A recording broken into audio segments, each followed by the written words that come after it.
One evening when I was still living at Grand Street and Monroe, Isamu Noguchi came to visit me.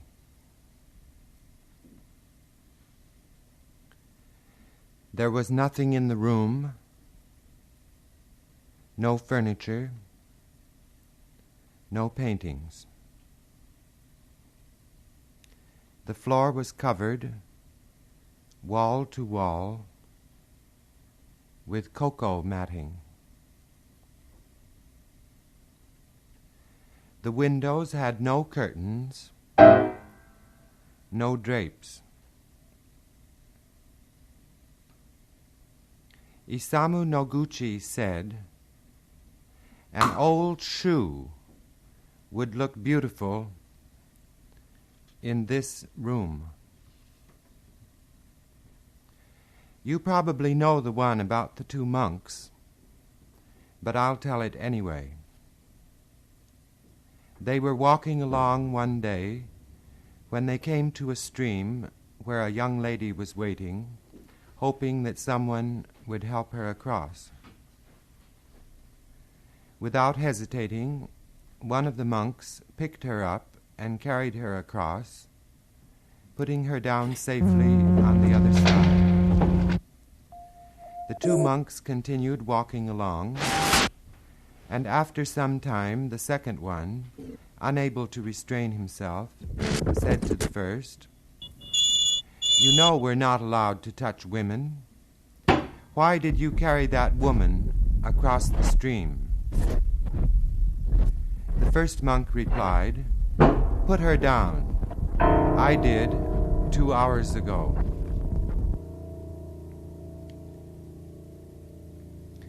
Once, when several of us were driving up to Boston, we stopped at a roadside restaurant for lunch. There was a table near a parlor window where we could all look out and see a pond. People were swimming and diving. There were special arrangements for sliding into the water. Inside the restaurant was a jukebox. Somebody put a dime in. I noticed that the music that came out accompanied the swimmers, though they didn't hear it. One day when the windows were open, Christian Wolff played one of his pieces at the piano. Sounds of traffic, boat horns, were heard not only during the silences in the music, but, being louder, were more easily heard than the piano sounds themselves. Afterward, someone asked Christian Wolff to play the piece again with the windows closed. Christian Wolff said he'd be glad to, but that it wasn't really necessary, since the sounds of the environment were in no sense an interruption of those of the music.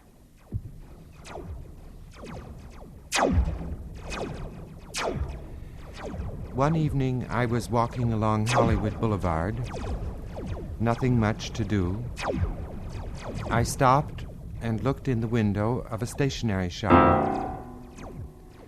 A mechanized pen was suspended in space in such a way that as a mechanized roll of paper passed by it, the pen went through the motions of the same penmanship exercises I had learned as a child in the 3rd grade.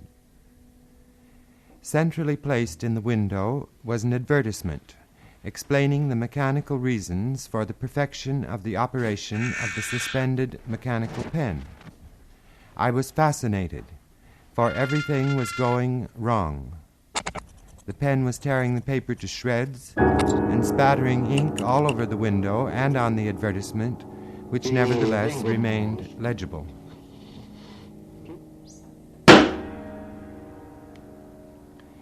It was after I got to Boston that I went into the anechoic chamber at Harvard University.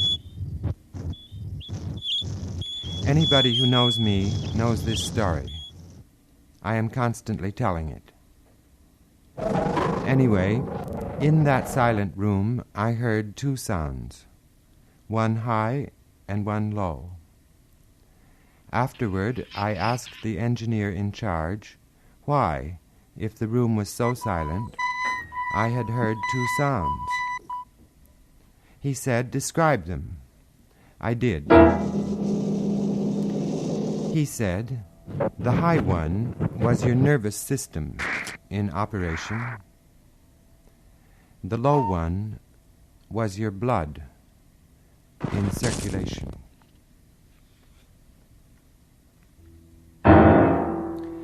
Years ago in Chicago, I was asked to accompany two dancers who were providing entertainment at a businesswomen's dance party given in a hall of the YWCA. After the entertainment, the jukebox was turned on so everybody could dance. There was no orchestra. They were saving money. However, the goings-on became very expensive. One of the arms in the jukebox moved a selected record onto the turntable. The playing arm moved to an extraordinarily elevated position. After a slight pause, it came down rapidly and heavily on the record, smashing it. Another arm came into the situation and removed the debris. The first arm moved another selected record onto the turntable.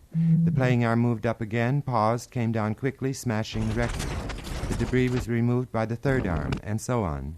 And meanwhile, all the flashing colored lights associated with jukeboxes worked perfectly, making the whole scene glamorous.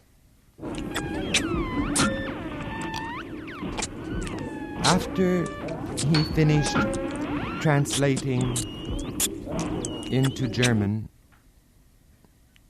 the first lecture I gave at Darmstadt last September, Christian Wolff said,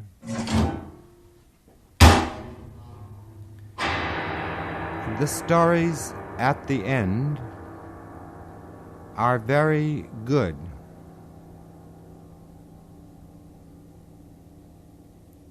But they'll probably say you're naive.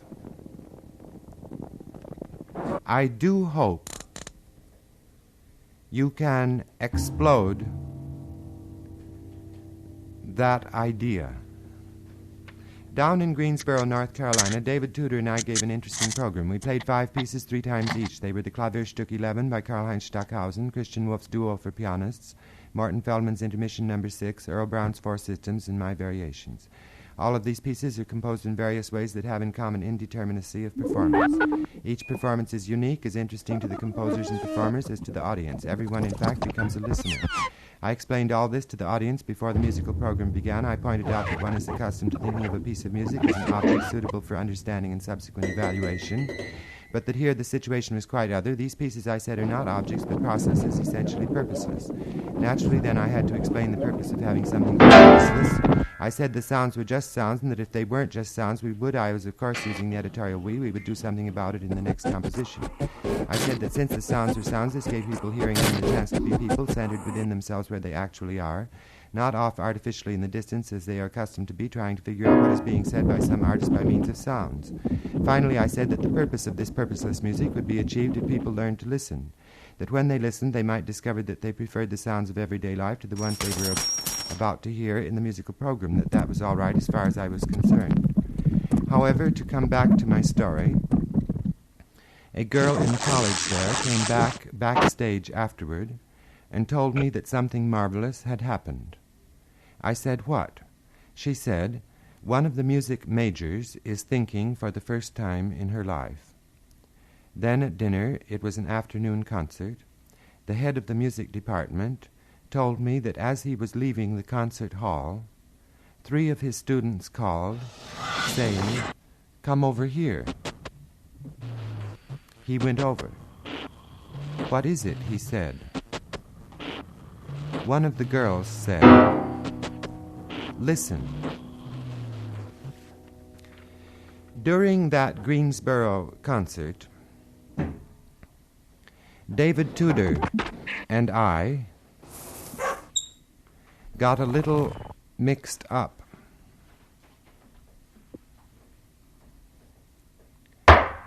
He began to play one piece,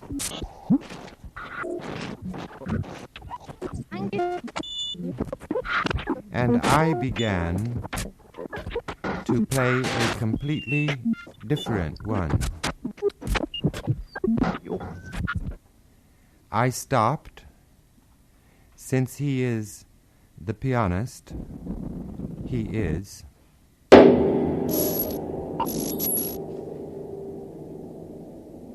and I just sat there listening.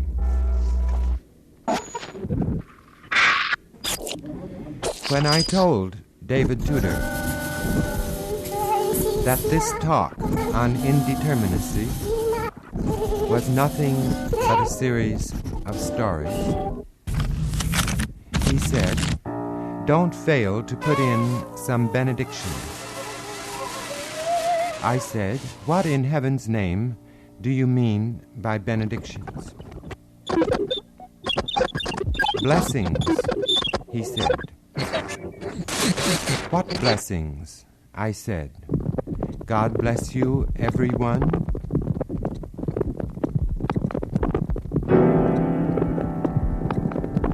"Yes," he said. "Like they say in the sutras, this is not idle talk, but the highest of truths."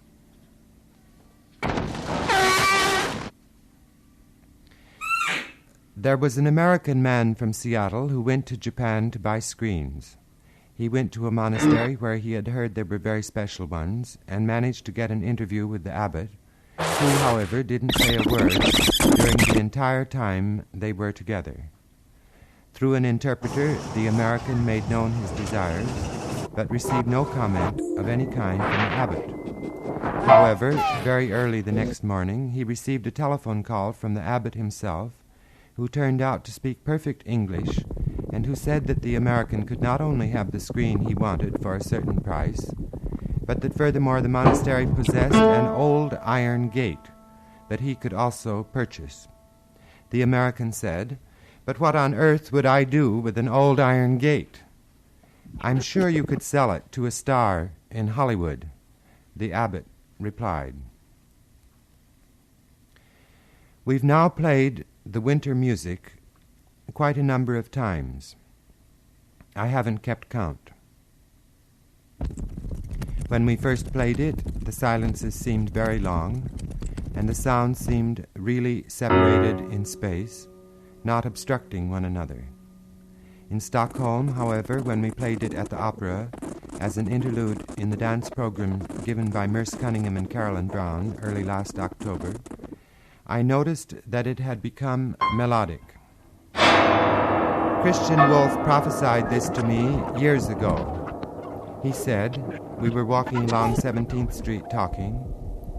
He said, no matter what we do, it ends by being melodic. As far as I am concerned, this happened to Webern years ago. Karl-Heinz Stockhausen once told me, we were in Copenhagen, I demand one of two things from a composer, invention or that he astonish me. Two monks came to a stream. One was Hindu, the other Zen. The Indian began to cross the stream by walking on the surface of the water. The Japanese became excited and called to him to come back. What's the matter? The Indian said. The Zen monk said, that's not the way to cross the stream. Follow me. He led him to a place where the water was shallow, and they waded across. Another monk was walking along when he came to a lady who was sitting by the path weeping. "What's the matter?" he said.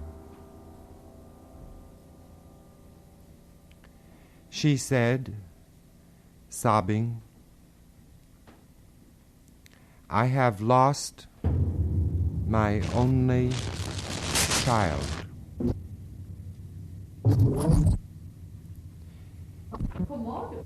He hit her over the head and said, "There, that'll give you something to cry about." In New York, when I was setting out to write the orchestral parts of my concert for piano and orchestra, which was performed September 19th, 1958 in Cologne, I visited each player, found out what he could do with his instruments, discovered with him other possibilities, and then subjected all these findings to chance operations, ending up with a part that was quite indeterminate of its performance.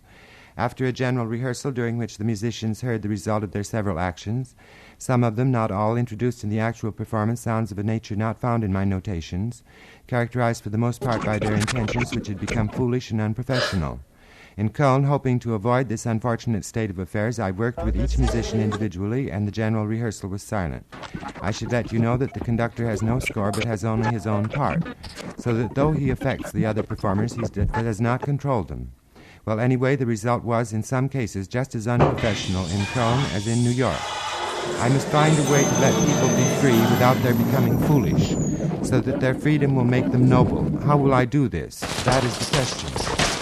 Question or not, that is to say, whether what I will do will answer the situation. But I have to... My problems have become social rather than musical.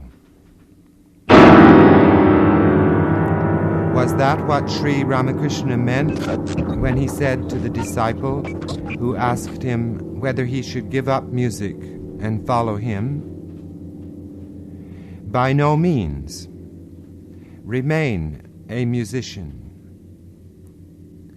Music is a means of rapid transportation to life everlasting.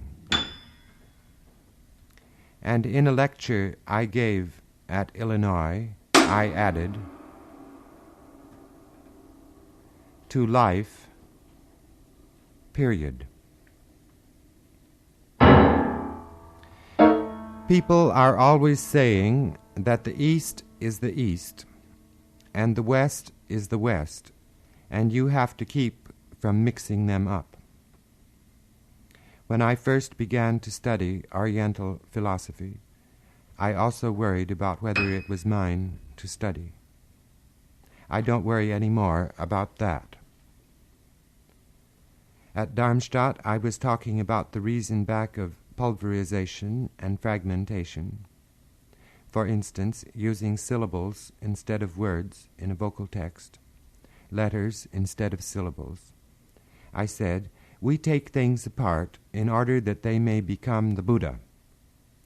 And if that seems too Oriental an idea for you, I said, remember the early Christian Gnostic statement, split the stick, and there is Jesus. Well, since Darmstadt, I've written 2 pieces, one in the course of a 15-minute TV program in Köln. The other is Music Walk, written during 2 hours in Stockholm. Neither piece uses chance operations. The indeterminacy in the case of Music Walk is such that I cannot predict at all what will happen until it is performed. Chance operations are not necessary when the actions that are made are unknowing. Music Walk consists of 9 sheets of paper having points and 1 without any. A smaller transparent plastic rectangle having 5 widely spaced parallel lines is placed over this in any position, bringing some of the points out of potentiality into activity. The lines are ambiguous, referring to 5 different categories of sound in any order. Additional small plastic squares are provided having 5 non-parallel lines, which may or may not be used to make further determinations regarding the nature of the sounds to be produced. Playing positions are several: at the keyboard, at the back of the piano, at a radio. One moves at any time from one to another of these positions, changing thereby the reference of the points to the parallel lines. Chuang-Tzu points out that a beautiful woman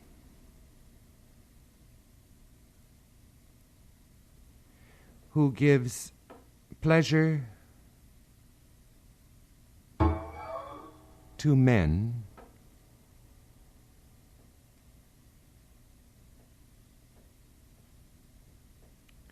serves only to frighten the fish.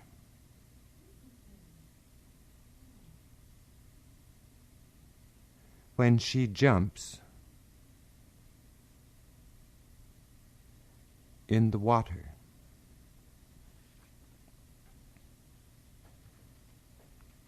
Once, when I was to give a talk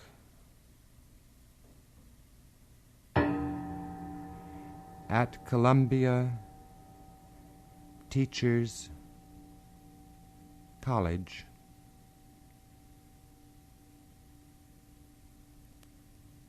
I asked Joseph Camel whether I should say something.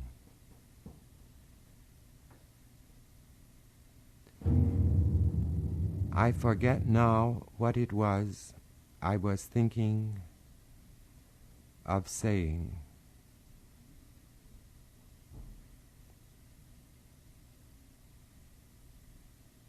He said, "Where is the should?"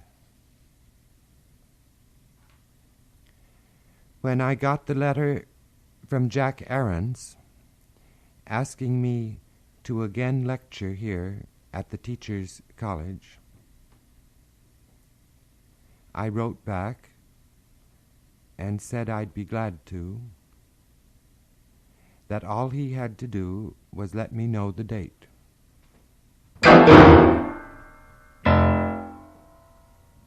He did. I then said to David Tudor, "The lecture is so soon that I don't think I'll be able to get all 90 stories written. In which case, now and then, I'll just keep my trap shut." He said, "That'll be a relief." A Chinaman, Chuang-Tzu tells, went to sleep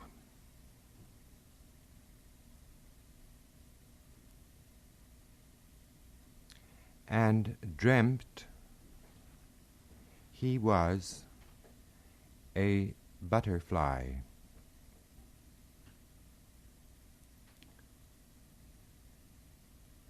Later, when he awoke,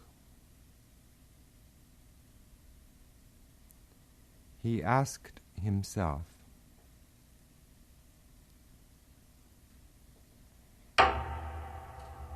"Am I a butterfly, dreaming that I am a man?" An Eskimo lady who couldn't speak or understand a word of English was once offered free transportation to the United States plus $500, providing she would accompany a corpse that was being sent back to America for burial. She accepted. On her arrival, she looked about and noticed that people who went into the railroad station left the city and she never saw them again. Apparently, they traveled someplace else. She also noticed that before leaving, they went to the ticket window, said something to the salesman, and got a ticket. She stood in line, listened carefully to what the person in front of her said to the ticket salesman, repeated what that person said, and then traveled wherever he traveled. In this way she moved about the country from one city to another. After some time, her money was running out, and she decided to settle down in the next city she came to find employment and to live there the rest of her life. But when she came to this decision, she was in a small town in Wisconsin from which no one that day was traveling. However, in the course of her travels, she had picked up a bit of English. So finally she went to the ticket window and said to the man there, "Where would you go if you were going?" He named a small town in Ohio where she lives to this day. 4 years ago, I was talking with Hidekazu Yoshida. We were on the train from Donaueschingen to Köln. I mentioned the book by Herigel called Zen in the Art of Archery. The melodramatic climax of this book concerns an archer's hitting the bull's eye, though he did so in total darkness. Yoshida told me there was one thing the author failed to point out. That is, there lives in Japan at the present time a highly esteemed archer who has never yet been able to hit the bull's eye, even in broad daylight. The four mists of chaos, the north, the east, the west, and the south, went to visit Chaos himself. He treated them all very kindly, and when they were thinking of leaving, they consulted among themselves how they might repay his hospitality. Since they had noticed that he had no holes in his body, as they each had eyes, nose, mouth, ears, etc., they decided each day to provide him with an opening. At the end of 7 days, Kwangtse tells, Chaos died. Now and then I come across an article on that rock garden in Japan where there's just a space of sand and a few rocks in it. The author, no matter who he is, sets out either to suggest that the position of the rocks in the space follows some geometrical plan productive of the beauty one observes, or not satisfied with mere suggestion, he makes diagrams and detailed analyses. So when I met Ashihara, the Japanese music and dance critic, his first name is Erio, I told him that I thought those stones could have been anywhere in that space, that I doubted whether their relationship was a planned one, that the emptiness of the sand was such that it could support stones at any points in it. Ashihara had already given me a present, some table mats, but then he asked me to wait a moment while he went into his hotel. He came out and gave me the tie I am now wearing. After he heard this lecture, which I first gave in Brussels in the French pavilion, Karl-Heinz Stockhausen said, "You should have said, the tie I was wearing yesterday." An old rabbi in Poland, or some place thereabouts, was walking in a thunderstorm from one village to another. His health was poor. He was blind, covered with sores. All the afflictions of Job were his. Stumbling over something, he fell in the mud. Pulling himself up with difficulty, he raised his hands toward heaven and cried out, "Praise God! The devil is on earth and doing his work beautifully." Morris Graves used to have an old Ford in Seattle. He had removed all the seats and put in a table and chairs so that the car was like a small furnished room, books, a vase with flowers, and so forth.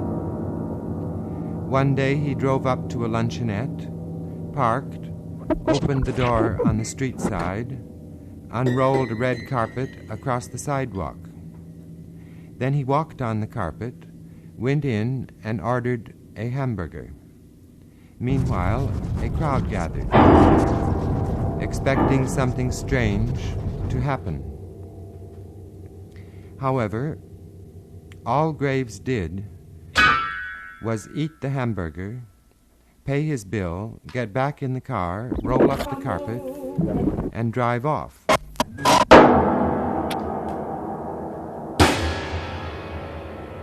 Once when I was a child in Los Angeles, I went downtown on the streetcar. It was a hot day. When I got out of the streetcar, the tar on the pavement stuck to my feet. I was barefoot. Getting to the sidewalk, I found it so hot that I had to run to keep from blistering my feet. I went into a 5 and dime to get a root beer. When I came to the counter where it was sold from a large barrel and asked for some, a man standing on the counter high above me said, "Wait, I'm putting in the syrup and it'll be a few minutes." As he was putting in the last can, he missed and spilled the sticky syrup all over me. To make me feel better, he offered a free root beer. I said, "No, thank you." One spring morning, I knocked on Sonia Sekula's door. She lived across the hall. Presently, the door was open, just a crack, and she said quickly, "I know you're very busy. I won't take a minute of your time."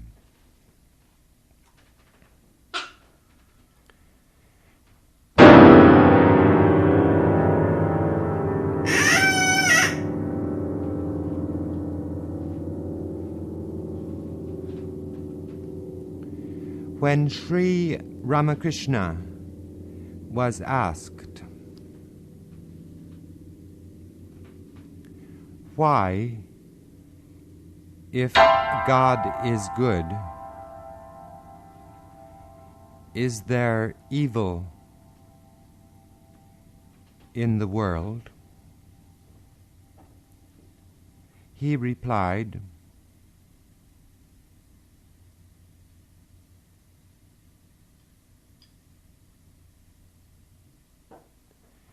"To thicken the plot." Before studying Zen,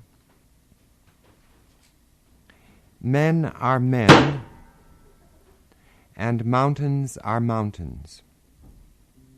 While studying Zen, things become confused. After studying Zen, men are men and mountains are mountains. After telling this, Dr. Suzuki was asked, "What is the difference between before and after?" He said, "No difference. Only the feet are a little bit off the ground." Just the other day, I went to the dentist. Over the radio, they said it was the hottest day of the year. However, I was wearing a jacket, because going to a doctor has always struck me as a somewhat formal occasion. In the midst of his work, Dr. Heyman stopped and said, "Why don't you take your jacket off?"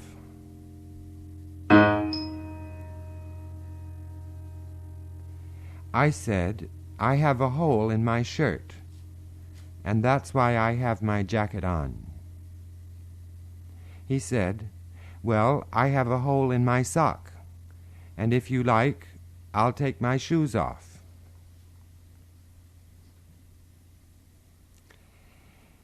Generally speaking, suicide is considered a sin.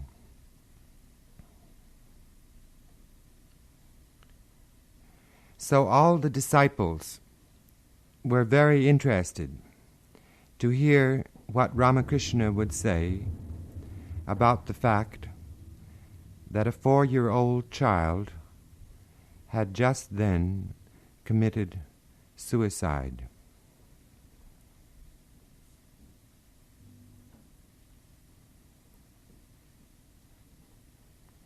Ramakrishna said that the child had not sinned. He had simply corrected an error. He had been born by mistake.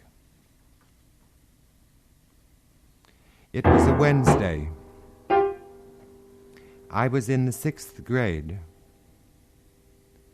I overheard Dad saying to Mother, "Get ready. We're going to New Zealand Saturday." I got ready. I read everything I could find in the school library about New Zealand. Saturday came. Nothing happened. The project was not even mentioned that day or any succeeding day.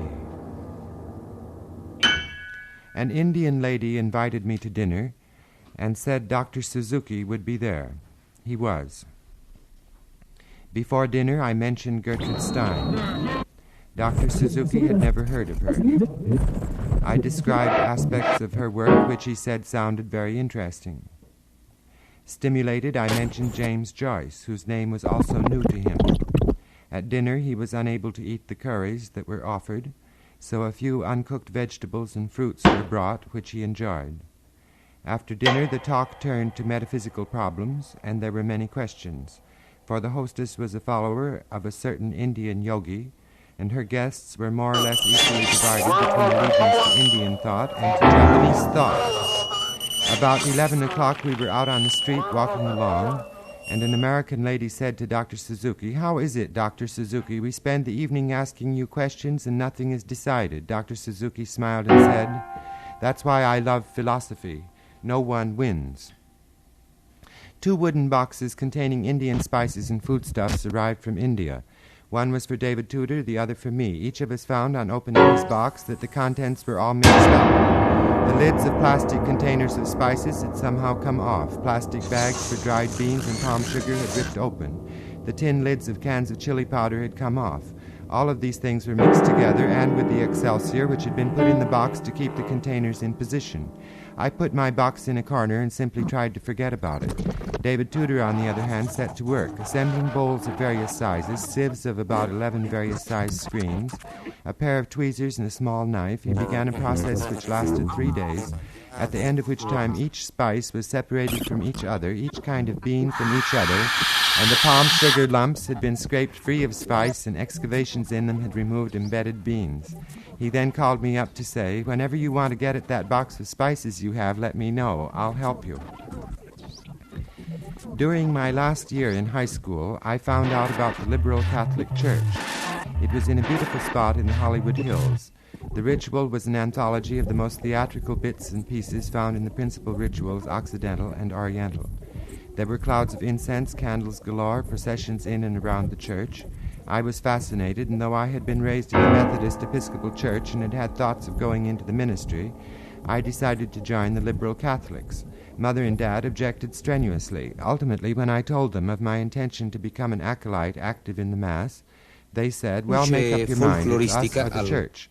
Thinking along the lines of leave your father and mother and follow me, I went to the priest, told him what had happened, and said I decided in favor of the liberal Catholics. He said, don't be a fool. Go home. There are many religions. You have only one mother and father. Artists talk a lot about freedom.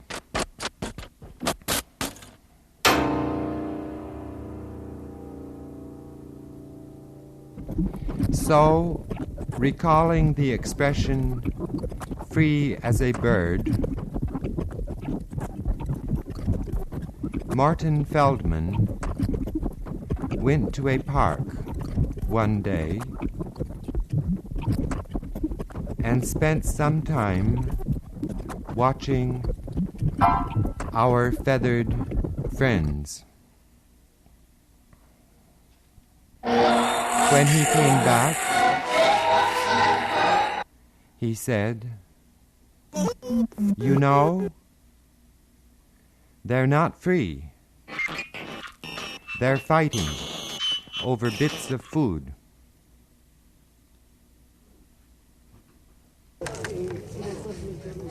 He is a large man and falls asleep easily.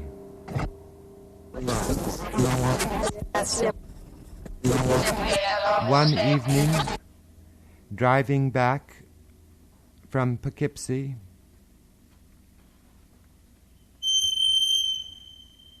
he awoke to say, now that everything's so easy,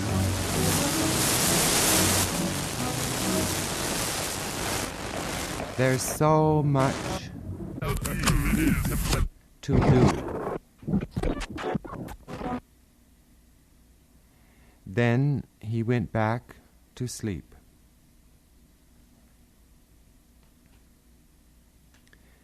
Once Bill de Kooning gave a lecture in Philadelphia.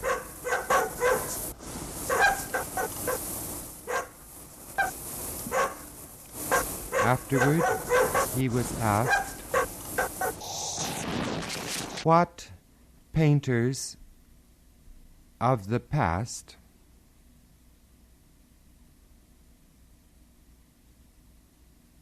had influenced him the most?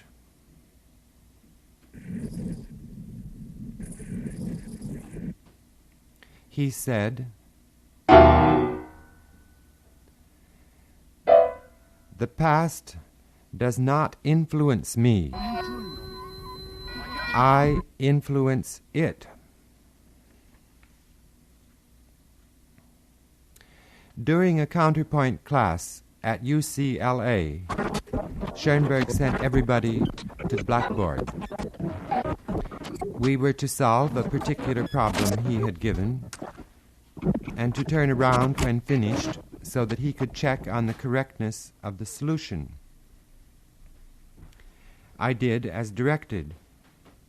He said, that's good, now find another solution. I did. He said, another. Again I found one. Again he said, another. And so on. Finally I said, there are no more solutions. He said, what is the principle underlying all of the solutions? On another occasion, Schoenberg asked a girl in the class to go to the piano and play the first movement of a Beethoven sonata, which was afterward to be analyzed. She said, it is too difficult, I can't play it. Schoenberg said, you're a pianist, aren't you? She said, yes. He said, then go to the piano. She did. She had no sooner begun playing than he stopped her to say that she was not playing at the proper tempo. She said that if she played at the proper tempo, she would make mistakes. He said, play at the proper tempo and do not make mistakes. She began again, and he stopped her immediately to say that she was making mistakes. She then burst into tears, and between sobs explained that she had gone to the dentist earlier that day and that she'd had a tooth pulled out. He said, "Do you have to have a tooth pulled out in order to make mistakes?" In the poetry contest in China, by which the sixth patriarch of Zen Buddhism was chosen, there were two poems. One said, "The mind is like a mirror. It collects dust. The problem is to remove the dust." The other and winning poem was actually a reply to the first. It said, "Where is the mirror and where is the dust?" Some centuries later, in a Japanese monastery, there was a monk who was always taking baths.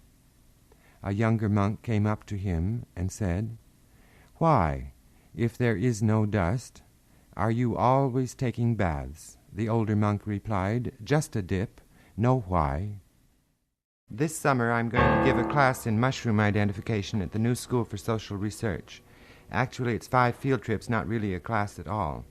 However, when I proposed it to Dean Clara Meyer, though she was delighted with the idea, she said, "I'll have to let you know later whether or not we'll give it." So she spoke to the president, who couldn't see why there should be a class in mushrooms at the new school. Next she spoke to Professor McIver, who lives in Piermont. She said, "What do you think about our having a mushroom class at the new school?" He said, "Fine idea. Nothing more than mushroom identification develops the powers of observation." This remark was relayed both to the president and to me. It served to get the class into the catalog and to verbalize for me my present attitude toward music. It isn't useful, music isn't, unless it develops our powers of audition. But most musicians can't hear a single sound. They listen only to the relationship between 2 or more sounds. Music for them has nothing to do with their powers of audition, but only to do with their powers of observing relationships.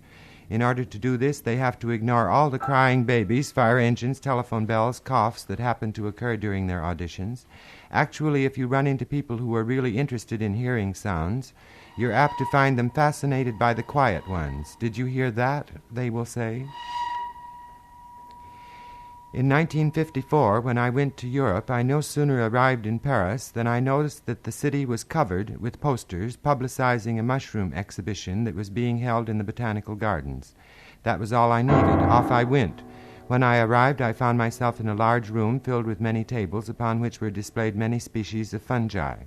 On the hour, from a large centrally placed loudspeaker, a recorded lecture on the deadly poisonous amanitas was delivered. During this lecture, nobody in the hall moved or spoke. Each person's attention was, so to speak, riveted to the information being given. A week later, I was in Köln, in Germany, attending a concert of electronic music. There was also an audience and a large loudspeaker. However, many in the audience were dozing off, and some were talking to their neighbors. I went to a concert upstairs in Town Hall. The composer whose works were being performed had provided program notes. One of these notes was to the effect that there is too much pain in the world. After the concert, I was walking along with the composer, and he was telling me how the performances had not been quite up to snuff. So I said, "Well, I enjoyed the music, but I don't agree with that program note about there being too much pain in the world." He said, "What? Don't you think there's enough?" I said, "I think there's just the right amount." In 1949, Merce Cunningham and I went to Europe on a Dutch boat. As we were approaching Rotterdam, the fog became so thick that landing was delayed. To expedite matters, the customs officials came aboard the boat. Passengers formed into lines and one by one were questioned. Merce Cunningham was in one line, I was in another. I smoke a great deal, whereas he doesn't smoke at all. However, he was taking 5 cartons of cigarettes into Europe for me, and I had that number myself. We were both traveling through Holland to Belgium and then France, and the customs regulations vary for all those countries with regard to cigarettes. For instance, you could at that time take 5 cartons per person into France, but only 2 per person into Holland. When I got to my customs officer, all of this was clear to both of us. Out of the goodness of his heart, he was reluctant to deprive me of my 3 extra cartons or to charge duty on them. But he found it difficult to find an excuse for letting me off. Finally, he said, "Are you going to go out of Holland backwards?" I said yes. He was overjoyed. Then he said, "You can keep all the cigarettes. Have a good trip." I left the line and noticed that Merce Cunningham had just reached his customs officer and was having some trouble about the extra cartons. So I went over and told the official that Merce Cunningham was going to go out of Holland backwards. He was delighted. "Oh," he said, "in that case there's no problem at all." About 10 years ago, down at Black Mountain College during a summer session, I arranged an amateur festival of the works of Eric Satie. There were altogether 25 concerts, most of them about 30 minutes long, but a few were longer. For each one I prepared to talk about the music which was to be heard. This was necessary because most of the people there had a German point of view and the music I was presenting was French. Satie had little fondness for German music. He told Debussy, for instance, that what was needed was a music without any sauerkraut in it, and he remarked that the reason Beethoven was so well known was that he had a good publicity manager. So after about 10 of the concerts and talks, I gave a good-sized talk about music in which I denounced Beethoven. A few days later, Patsy Lynch, now Patsy Davenport, knocked on my door and said, "I think I understand what you said about Beethoven, and I think I agree. But I have a very serious question to ask you. How do you feel about Bach?"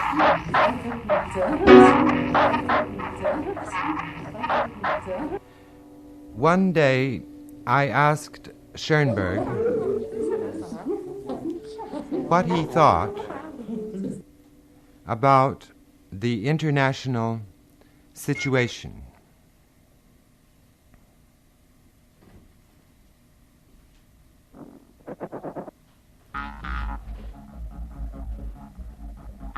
He said, "The important thing to do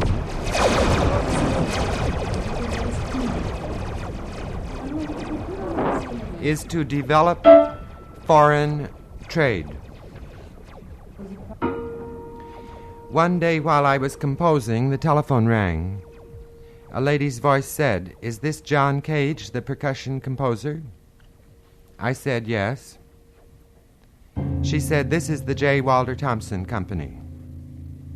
I didn't know what that was, but she explained that their business was advertising. She said, "Hold on, one of our directors wants to speak to you."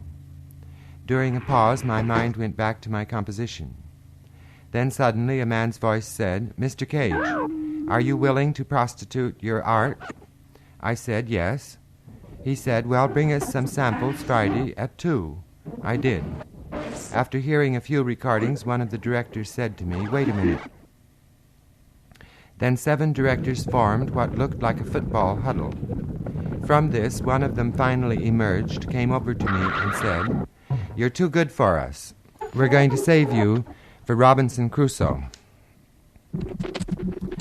One day, down at Black Mountain College, David Tudor was eating his lunch. A student came over to his table and began asking him questions. David Tudor went on eating his lunch. The student kept on asking questions.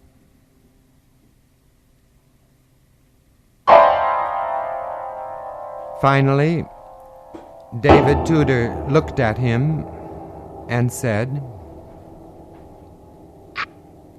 "If you don't know, why do you ask?" There's a street in Stony Point, in a lowland near the river, where a number of species of mushrooms grow abundantly. I visit this street often.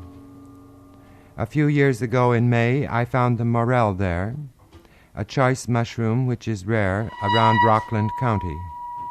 I was delighted. None of the people living on this street ever talk to me while I'm collecting mushrooms. Sometimes children come over and kick at them before I get to them. Well, the year after I found the morel, I went back in May expecting to find it again, only to discover that a cinder block house had been put up where the mushroom had been growing. As I looked at the changed land, all the people in the neighborhood came out on their porches. One of them said, "Ha ha, your mushrooms are gone." A composer friend of mine who spent some time in a mental rehabilitation center was encouraged to do a good deal of bridge playing. After one game, his partner was criticizing his play of an ace on a trick which had already been won. My friend stood up and said, "If you think I came to the loony bin to learn to play bridge, you're crazy." Once I was visiting my Aunt Marge.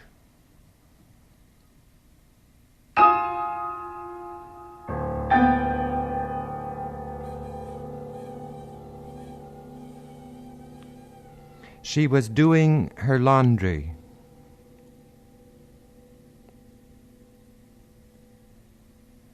She turned to me and said, "You know, I love this machine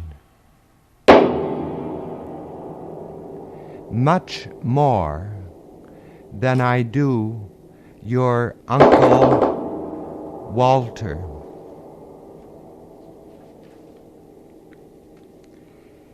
A very dirty composer was attempting to explain to a friend how dirty a person was whom he had recently met.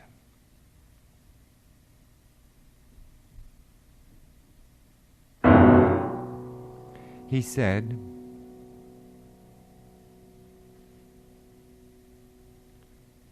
"He has dirt between his fingers the way you and I have between our toes."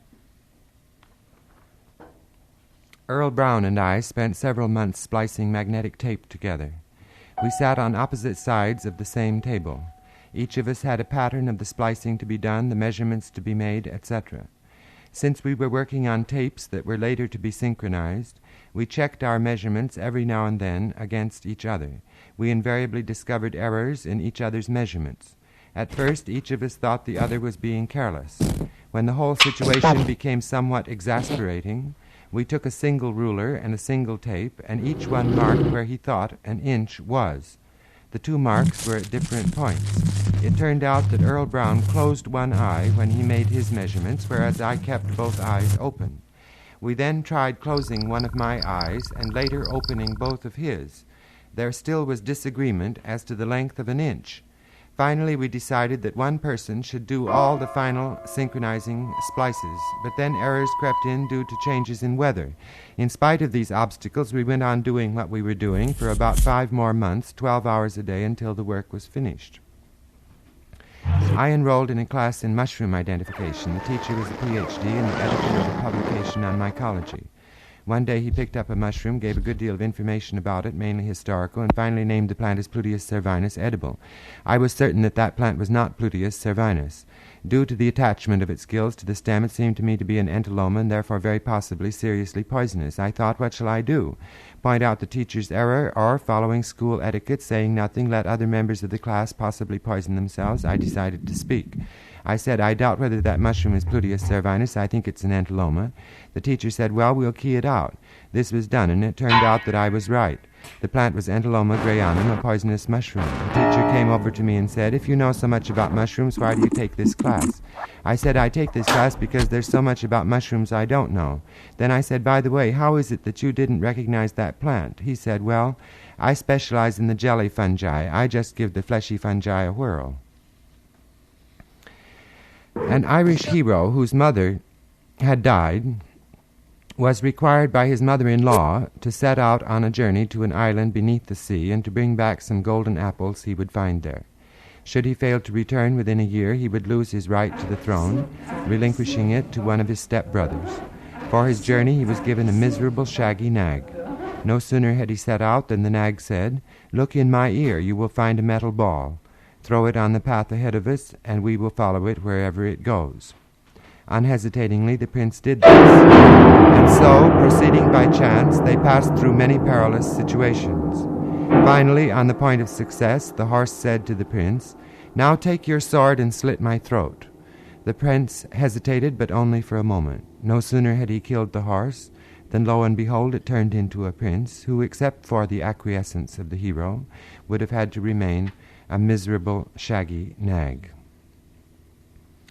Schoenberg always complained that his American pupils didn't do enough work.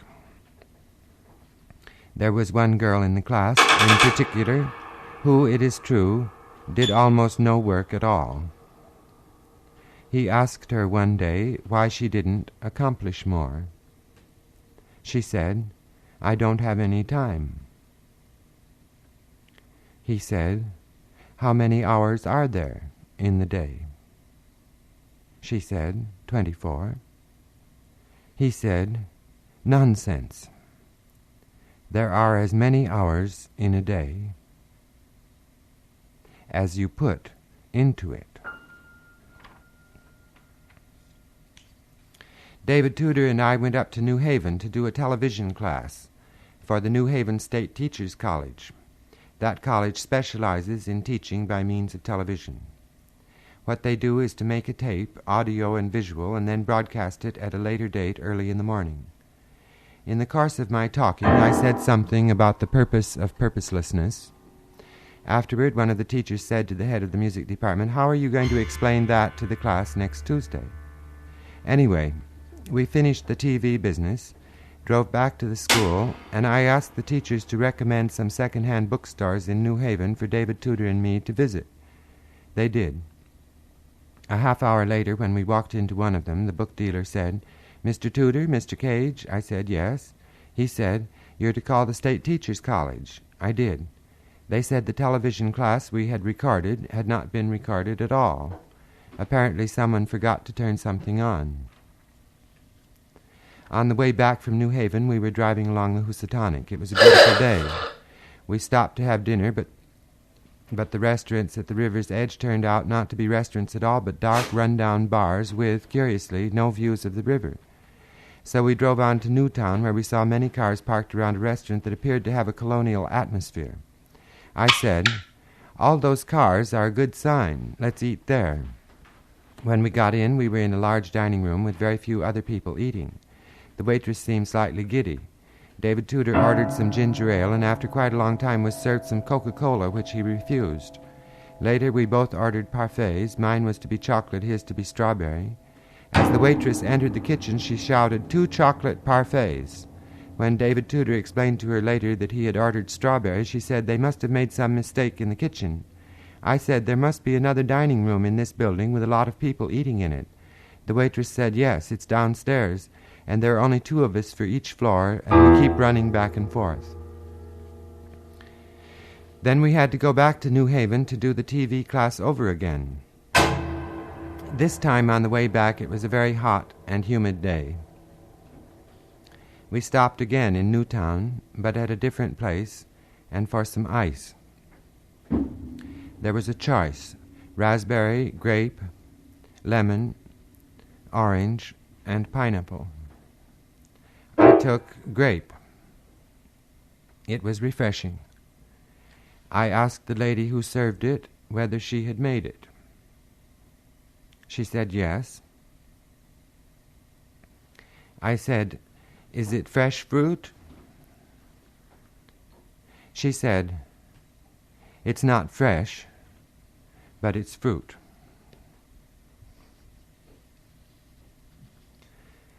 Betty Isaacs told me that when she was in New Zealand, she was informed that none of the mushrooms growing wild there was poisonous.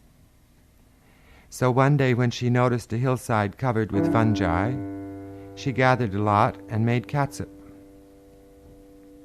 When she finished the catsup, she tasted it, and it was awful.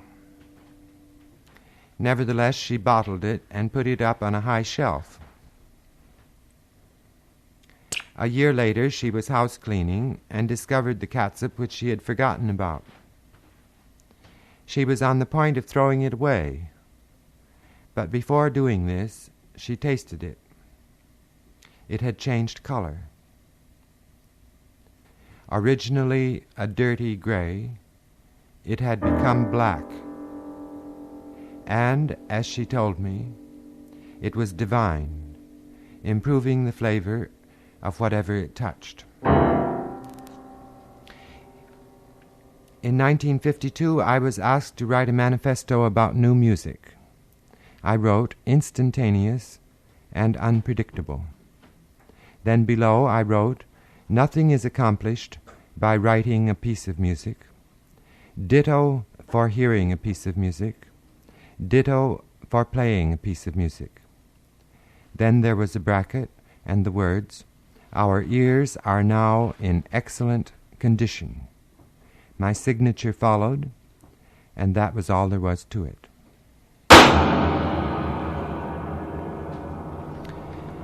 When the Depression began, I was in Europe. After a while, I came back and lived with the family in the Pacific Palisades. I had read somewhere that Richard Bulig, the pianist, had years before in Berlin given the first performance of Schoenberg's Opus 11. I thought to myself, he probably lives right here in Los Angeles, so I looked in the phone book, and sure enough, there was his name. I called him up and said, "I'd like to hear you play the Schoenberg pieces." He said he wasn't contemplating giving a recital. I said, "Well, surely you play at home. Couldn't I come over one day and hear the Opus 11? He said, "Certainly not." He hung up. Then about a year later, the family had to give up the house in the Palisades. Mother and Dad went to an apartment in Los Angeles. I found an auto court in Santa Monica, where in exchange for doing the gardening, I got an apartment to live in and a large room back of the court over the garages, which I used as a lecture hall. I was 19 years old and enthusiastic about modern music and painting. I went from house to house in Santa Monica, explaining this to the housewives. I offered 10 lectures for $2.50. I said I will learn each week something about the subject that I will then lecture on. Well, the week came for my lecture on Schoenberg. Except for a minuet opus 25, his music was too difficult for me to play. No recordings were then available. I thought of Richard Bulig. I decided not to telephone him, but to go directly to his house and visit him. I hitchhiked into L.A., arriving at his house at noon. He wasn't home. I took a pepper bough off a tree and, pulling off the leaves one by one, recited, "He'll come home, he won't, he'll come home," etc. It always turned out, he'll come home. He did, at midnight. I explained I'd been waiting to see him for 12 hours. He invited me into the house. When I asked him to illustrate my lecture on Schoenberg, he said certainly not. However, he said he'd like to see some of my compositions, and we made an appointment for the following week. Somehow I got through the lecture, and the day came to show my work to Bulig. Again I hitchhiked into L.A., arriving somewhat ahead of time. I rang the doorbell. Bulig opened it and said, "You're half an hour early. Come back at the proper time." I had library books with me and decided to kill 2 birds with 1 stone. So I went to the library to return the books, found some new ones, and then came back to Bulig's house and again rang the doorbell. He was furious when he opened the door. He said, "Now you're half an hour late." He took me into the house and lectured me for 2 hours on the importance of time, especially for one who proposed devoting his life to the art of music. M.C. Richards went to see the Bolshoi. She was delighted with the dancing. She said it's not what they do, it's the ardor with which they do it. I said yes, composition, performance, and audition or observation are really different things. They have next to nothing to do with one another. Once I told her I was at a house on Riverside Drive where people were invited to be present at a Zen service conducted by a Japanese Roshi. He did the ritual, rose petals and all. Afterward, tea was served with rice cookies. And then the hostess and her husband, employing an out-of-tune piano and a cracked voice, gave a wretched performance of an excerpt from a third-rate Italian opera. I was embarrassed and glanced toward the Roshi to see how he was taking it. The expression on his face was absolutely beatific. M.C. Richards and David Tudor invited several friends to dinner. I was there, and it was a pleasure. After dinner, we were sitting around talking. David Tudor began doing some paperwork in a corner, perhaps something to do with music, though I'm not sure. After a while, there was a pause in the conversation. And someone said to David Tudor, "Why don't you join the party?" He said, "I haven't left it.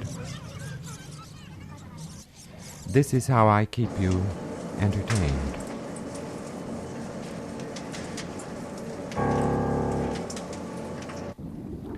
When Ksenia and I came to New York from Chicago, we arrived in the bus station with about 25 cents. We were invited to stay for a while with Peggy Guggenheim and Max Ernst. Max Ernst had met us in Chicago and had said, "Whenever you come to New York, come and stay with us. We have a big house on the East River." I went to the phone booth in the bus station, put in a nickel, and dialed.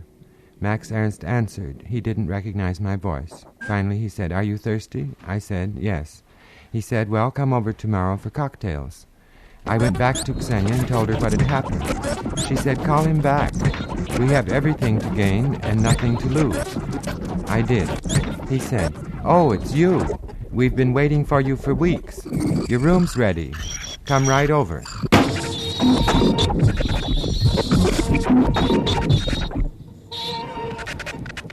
Ksenia told me once that when she was a child in Alaska,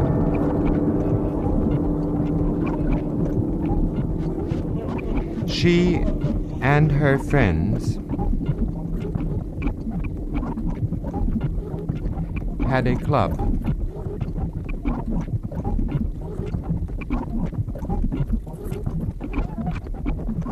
And there was only one rule.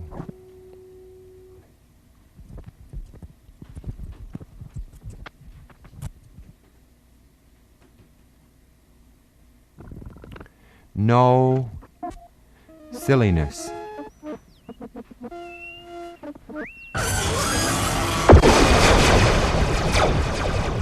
When I was in high school, I went out, as they say, for oratory. When the Southern California Oratorical Contest came along, the situation was ticklish.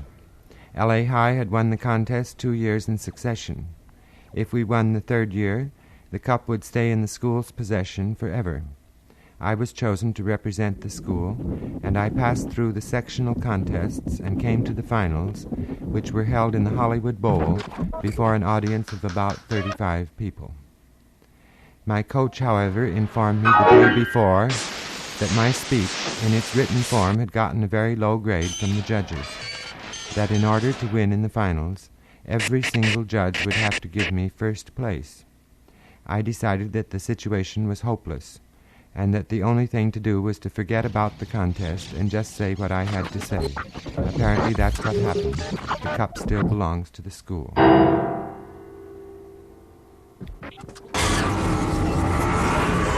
then they say, if something is boring, after 2 minutes,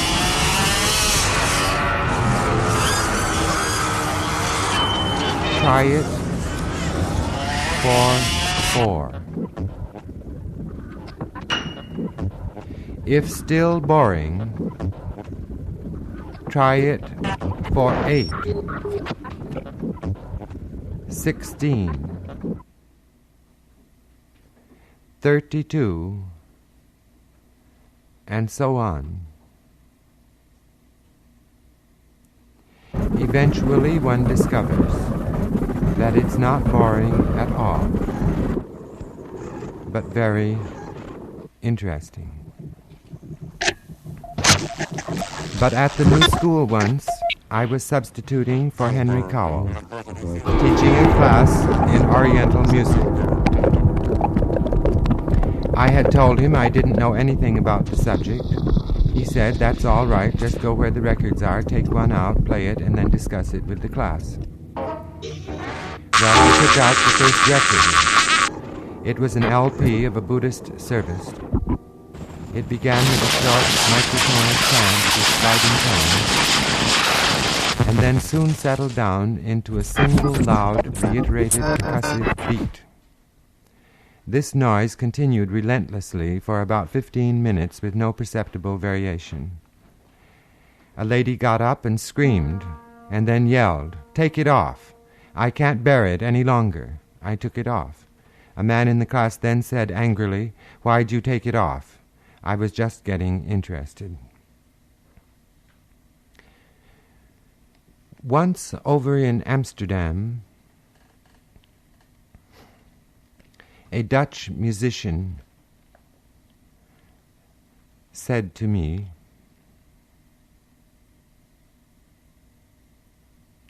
"It must be very difficult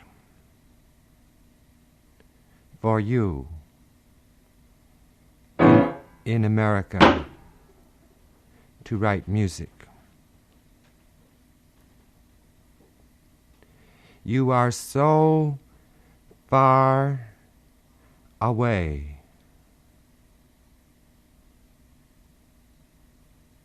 from the centers of tradition."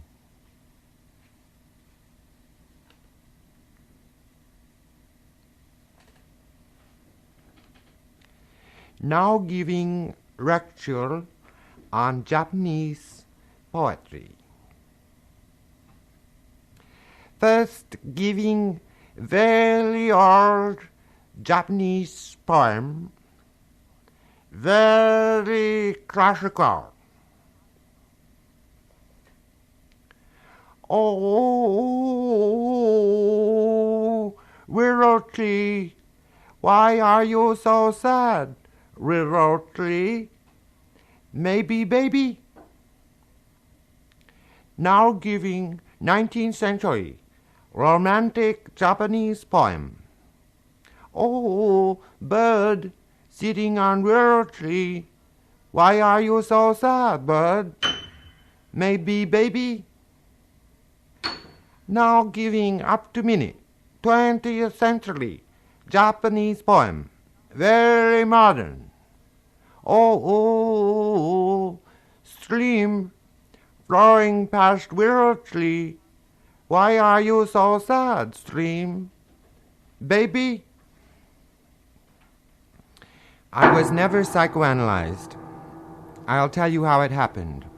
I always had a chip on my shoulder about psychoanalysis. I knew the remark of Rilke to a friend of his who wanted him to be psychoanalyzed. Rilke said, "I'm sure they would remove my devils, but I fear they would offend my angels." When I went to the analyst for a kind of preliminary meeting, he said, "I'll be able to fix you so that you'll write much more music than you do now." I said, "Good heavens, I already write too much, it seems to me." That promise of his put me off, and then in the nick of time, Gita Sarabhai came from India. She was concerned about the influence Western music was having on the traditional Indian music, and she decided to study Western music for 6 months with several teachers, and then returned to India to do what she could to preserve the Indian traditions. She studied contemporary music and counterpoint with me. She said, "How much do you charge?" I said, "It'll be free if you'll also teach me about Indian music." We were almost every day together. At the end of 6 months, just before she flew away, she gave me the Gospel of Sri Ramakrishna. It took me a year to finish reading it. I once had a job washing dishes in the Bluebird Tea Room in Carmel, California. I worked 12 hours a day in the kitchen. I washed all the dishes, pots and pans, scrubbed the floor, washed the vegetables, crates of spinach, for instance, and if the owner came along and found me resting, she sent me out in the backyard to chop up some wood. She paid me $1 a day. One day I noticed that some famous concert pianist was coming to town to give a recital, and I decided to finish my work as quickly as possible in order to get to the concert without missing too much of it. I did this. As luck would have it, my seat was next to that of the lady who owned the Bluebird Tea Room, my employer. I said, "Good evening." She looked the other way, whispered to her daughter. They both got up and left the hall. Once when Lois Long was on a mushroom walk led by Guy Nearing, a mushroom was found that was quite rare. Guy Nearing told Lois Long that it was Pleurotus masticatus. They then walked along, and Lois Long, realizing she had already forgotten the name of the mushroom, said to Guy Nearing, "I just can't get the name of that mushroom into my head. In fact, I have a terrible time remembering any of these Latin names." Guy Nearing said, "When you don't know the name of a mushroom, you should say it first to the person in front of you, and then to the person in back of you. Soon you'll find you remember it."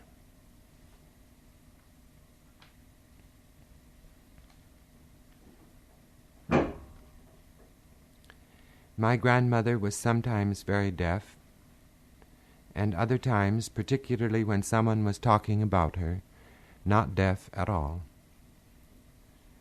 One Sunday she was sitting in the living room, directly in front of the radio. She had a sermon turned on so high that it could be heard for blocks around. And yet she was sound asleep and snoring. I tiptoed into the living room, hoping to get a manuscript that was on the piano, and get out again without waking her up. I almost did it. But just as I got to the door, the radio went off, and grandmother spoke sharply. "John, are you ready for the second coming of the Lord?" During recent years, Daisetsu Taitaro Suzuki has done a great deal of lecturing at Columbia University. First he was in the Department of Religion and then somewhere else. Finally he settled down on the 7th floor of the Philosophy Building. The room had windows on 2 sides, a large table in the middle with ashtrays. There were chairs around the table and next to the walls. These were always filled with people listening, and there were generally a few people standing near the door. The 2 or 3 people who took the class for credit sat in chairs around the table. The time was 4 to 7. During this period, most people took now and then a little nap. Suzuki never spoke loudly, and when the weather was good, the windows were open and the airplanes leaving LaGuardia flew directly overhead, drowning out from time to time whatever he had to say. He never repeated what had been said during the passage of the airplane. 3 lectures I remember in particular. While he was giving them, I couldn't for the life of me figure out what he was saying. It was a week or so later, while I was walking in the woods looking for mushrooms, that it all dawned on me. There was a lady in Suzuki's class who said once, "I have great difficulty reading the sermons of Meister Eckhart because of all the Christian imagery." Dr. Suzuki said, "That difficulty will disappear."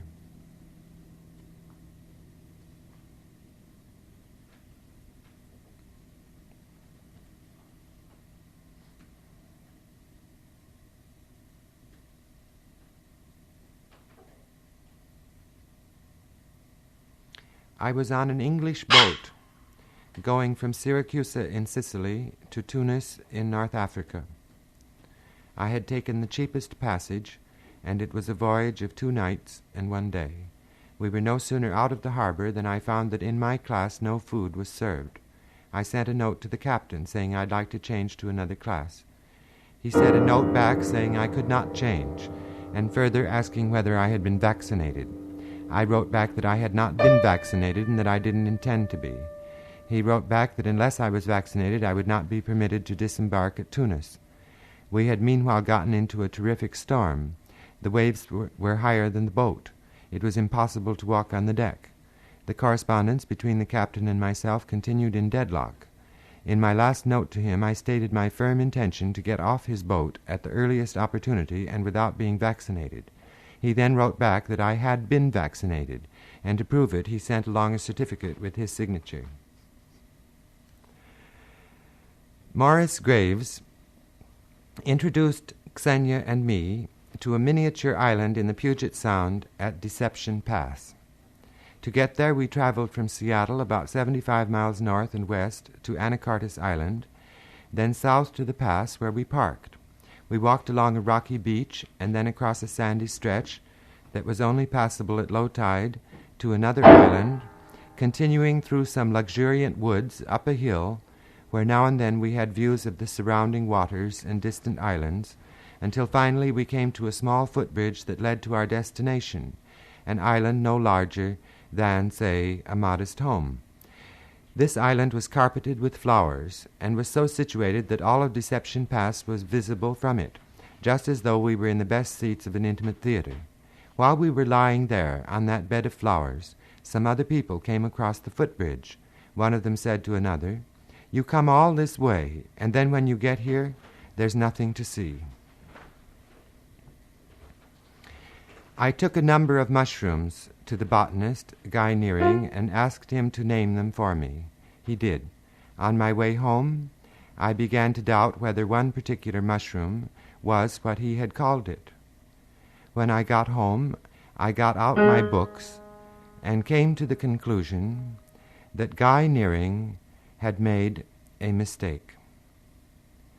The next time I saw him, I told him all about this, and he said, "There are so many Latin names rolling around in my head that sometimes the wrong one comes out."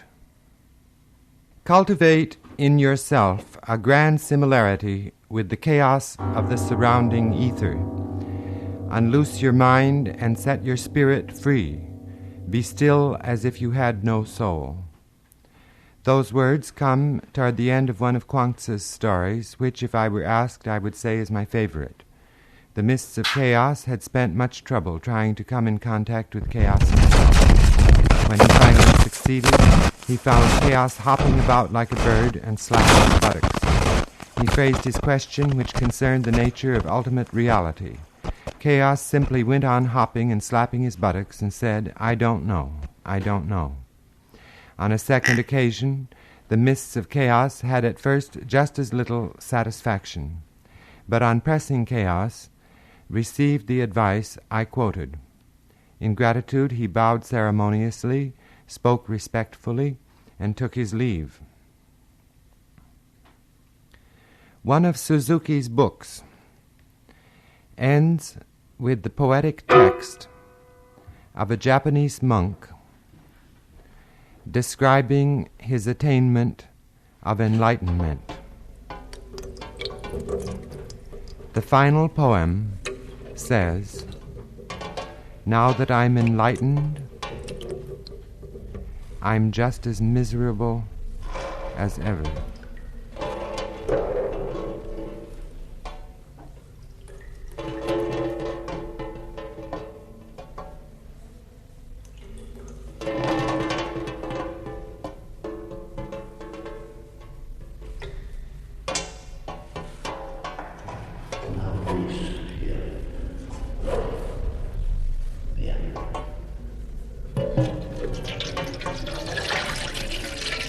Dorothy Norman invited me to dinner in New York. There was a lady there from Philadelphia who was an authority on Buddhist art. When she found out I was interested in mushrooms, she said, "Have you an explanation of the symbolism involved in the death of the Buddha by his eating a mushroom?" I explained that I'd never been interested in symbolism, that I preferred just taking things as themselves, not as standing for other things. But then a few days later, while rambling in the woods, I got to thinking. I recalled the Indian concept of the relation of life and the seasons. Spring is creation, summer is preservation, fall is destruction, winter is quiescence. Mushrooms grow most vigorously in the fall, the period of destruction, and the function of many of them is to bring about the final decay of rotting material. In fact, as I read somewhere, the world would be an impassable heap of old rubbish were it not for mushrooms and their capacity to get rid of it. So I wrote to the lady in Philadelphia. I said, "The function of mushrooms is to rid the world of old rubbish. The Buddha died a natural death."